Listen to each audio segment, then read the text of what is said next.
Slovenija še vedno ni priznala neodvisnosti Kosova, je pa službo izgubil urednik zunanje politične redakcije Dnevnika Igor Mekina, ki je objavil dokumente o pogovorih med slovenskimi in ameriškimi diplomati na to temo.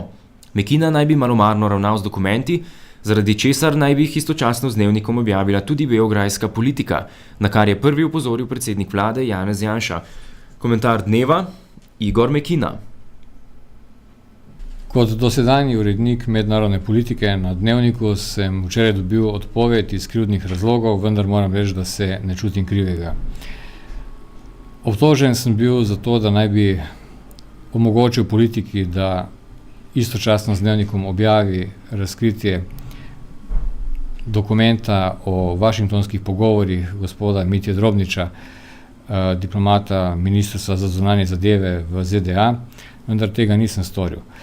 Zadeva je zelo preprosta, o tem je bilo že nekaj povedano, gre pa za to, da je moja soproga Svetlana, ki je tudi dopisnica politike, se o tem pogovarjala z gospodom Lesjakom, imela je tudi svoj vir in ga je o tem obvestila.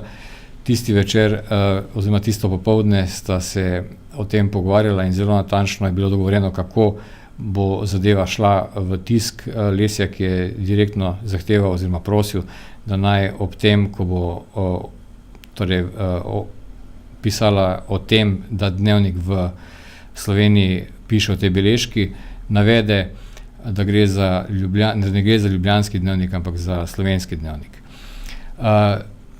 Težava je seveda v tem, da po mojem mnenju novinarji, ki razkrivajo neke informacije, ne bi smeli končati na ulici. V tem primeru se pa je to zgodilo v mesecu dni po tem, ko je bil ta dokument objavljen.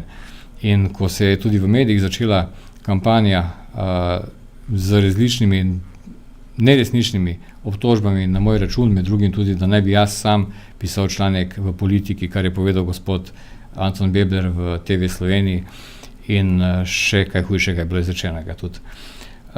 Sam postopek na Dnevniku je potekal v najboljši maniri inkvizicijskega, to pomeni, da ti seveda sodi tisti, ki te je tudi obtožil.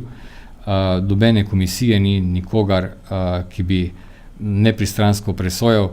Prav tisti, ki je bil odgovoren za celoten zaplet, je v tem primeru tudi odločil, da sem kriv jaz in edino jaz.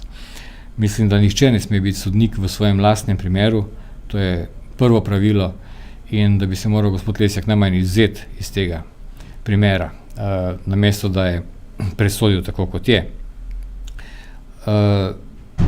Razlogov za to je verjetno veliko, jaz se ne bi spuščal v podrobnejšo analizo, ampak dejstvo je, da je bil Dnevnik neposredno po tem, ko je objavil dokumente, na nek način postavljen tudi na led, da mu je bilo zagroženo, da informacij ne bo več dobival hitro, ampak bo do uporabljeni zakonski roki 7 oziroma 8 dni. Novinarji velikih časopisnih hiš imajo ob tem privilegij, da sodelujejo na posameznih briefingih, ki jih drugi mediji, torej do katerih drugi mediji nimajo dostopov. Vse te omejitve seveda lahko zelo vplivajo na delovanje posameznega medija in mislim, da so to razlogi tudi v tem primeru, da je prišlo do takih drastičnih sankcij v mojem primeru.